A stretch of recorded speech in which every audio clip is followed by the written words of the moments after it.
Hello, good morning everyone. Thank you for tap my video. My name is Stefan Rukalingga from Communication Islamic Indonesian University, and today I'd like to tell you about literasi keuangan dan investasi.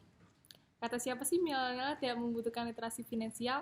Banyak orang yang kesulitan mengatur utang, cicilan, dan sebagainya karena mereka tidak mampu mengatur keuangan dengan baik. Sekarang, bayangkan kamu sedang bersedih karena orang tuamu sakit. Jika kamu punya uang, kamu bisa membayar biaya rumah sakit, orang tua sembuh, dan kamu tidak bersedih lagi. Beda kasusnya saat kamu tidak punya uang, kamu tidak bisa membiayai pengobatan orang tua. Alhasil, kamu dan keluarga tetap sedih. Itu hanya satu contoh dari banyak contoh lainnya. Dan di sinilah saya merasa uang sebenarnya penting. Mungkin memang bukan segalanya, namun segalanya butuh uang. Sebuah survei oleh Otoritas Jasa Keuangan atau OJK yang dilakukan pada tahun 2016 silam menyebutkan keuangan 49% masyarakat Indonesia masih didominasi dengan tujuan jangka pendek untuk memenuhi kebutuhan sehari-hari dan mempertahankan hidup. Nah,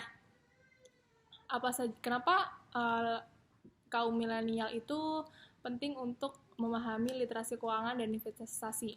Yang pertama, agar tidak mudah tertipu, menjadi penerus bangsa yang berguna, dan mempersiapkan masa depan. Dan masih banyak alasan-alasan lain mengapa milenial harus mempelajari literasi keuangan dan investasi. Nah, tips investasi yang baik. Yang pertama, pilih platform investasi yang tepat dan jangan sampai salah pilih karena akan sangat merugikan. Yang kedua, tanamkan mindset yang benar, harus optimis, pantang menyerah, dan tidak takut mengambil resiko. Yang ketiga, jangan mengabaikan inflasi karena cara berinvestasi ini yang patut untuk dihindari. Jika kita mengabaikan investasi dalam memilih sarana investasi jangka panjang, bisa jadi investasi Anda mengecil daya belinya. Menurut laporan dari Bank Indonesia pada Agustus 2013, Indonesia mengalami inflasi sebesar 8,79% dan pada Juli 2013 8,61%. Artinya, jika Anda menanamkan uang di bank BUMN, deposito yang memberikan bunga 5,46% untuk 1 tahun, atau bahkan di bank swasta non-devisa yang terkenal dengan suku bunga yang tinggi 7,21% untuk 1 tahun, Anda memiliki resiko inflasi yakni nilai tunainya itu akan berkurang oleh inflasi. Lalu tips selanjutnya adalah pilihlah investasi yang tepat dan mulai dengan investasi kecil terlebih dahulu, jangan terlalu sering terburu-buru.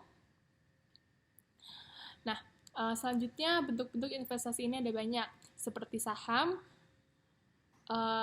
Kelebihan dari setiap investasi itu sangat berbeda. Kalau saham itu kelebihannya bisa memberikan potensi return yang tinggi.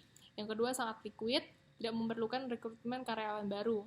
Nah, kekurangannya adalah potensi return yang tinggi pada saham kadang juga diiringi potensi rugi yang besar akibat salah pilih saham. Nah, yang kedua, karena sangat liquid itu kadang-kala menjadikan terlalu spekulatif sehingga saat kita mau menjualkan harganya tidak sesuai ekspektasi.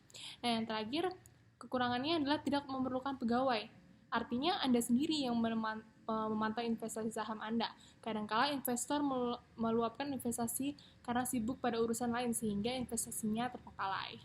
Nah, selanjutnya ada reksadana. Kelebihan dari reksadana adalah dana investasi dikelola oleh manajer investasi profesional sehingga investor tidak perlu repot-repot memulai investasi sendiri. Lalu likuiditas tinggi, yaitu investasi dapat dicairkan atau dijual kapan saja dengan menggunakan harga NAB yang berlaku saat penjualan. Dan juga kelebihannya adalah banyak pilihan produk sesuai dengan profil resiko dan tulisan keuangan. Lalu investasi reksadana dapat dibeli dengan modal sedikit dan diversifikasi, yaitu mengurangi resiko kerugian investasi. Lalu kekurangan dari reksadana itu resikonya berkurang nilai investasi yang dipengaruhi oleh turunnya harga dari efek saham, obligasi, dan surat berharga lainnya yang masuk dalam portofolio reksadana tersebut. Lalu kekurangan dari reksadana juga resiko likuiditas, yaitu terlambat dibayarkan perintah penjualannya. Lalu resiko umum pasar modal seperti perubahan kondisi ekonomi dan politik, dan resiko bangkrutnya saham dan obligasi yang menjadi portofolio reksadana. Nah, lalu kalau ada juga investasi deposito. Kelebihan dari deposito ini, tingkat resikonya sangat rendah, keamanannya lebih terjamin juga, dan menghitung pendapatan per tenor. Dan kekurangan deposito ini tidak terlihat pengelolaan dana, dan ikut menurunnya inflasi, jadi kalau inflasi turun, dia juga ikut turun. Lalu keuntungannya rendah, tidak setinggi saham. Lalu yang selanjutnya ada investasi obligasi. Keuntungannya itu yang pertama lebih aman, menerima keuntungan berupa kupon atau bunga, pendapatan yang terjamin, dan mendapatkan keuntungan dari selisih harga obligasi. Lalu bunganya lebih besar, dan tentunya ada kekurangan juga. Kekurangannya adalah tidak bisa dicairkan tiap saat, risiko uang tidak kembali, dan risiko tingkat bunga. Lalu ada investasi properti, kelebihannya adalah rendah risiko, nilai keuntungan meningkat tiap tahun, dan dapat dijadikan anggunan, dan dapat terlihat secara fisik. Dan kekurangannya, biaya perawatan untuk investasi properti ini tuh relatif mahal, dan modal yang diperlukan untuk melakukan investasi properti terbilang cukup besar dibanding investasi-investasi yang lain yang tidak memerlukan modal yang cukup besar. Lalu biaya transaksi yang harus dikeluarkan untuk investasi properti terbilang tinggi dan rawan apabila terjadi bencana alam atau kecelakaan yang disengaja. Risiko ini bisa mulai dari risiko ringan hingga risiko berat. Lalu selanjutnya ada investasi melalui emas dan logam mulia.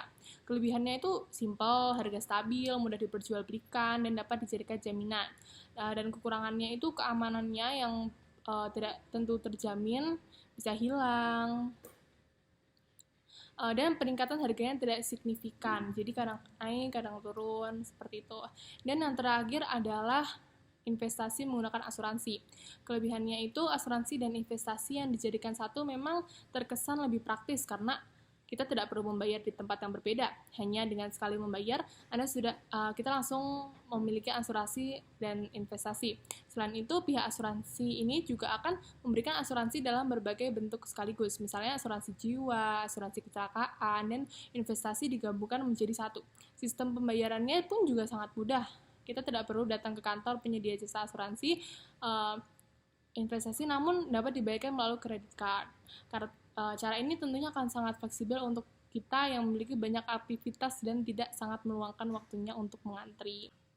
Sekian yang bisa saya sampaikan tentang literasi keuangan dan investasi. Semoga bermanfaat. Wassalamualaikum warahmatullahi wabarakatuh.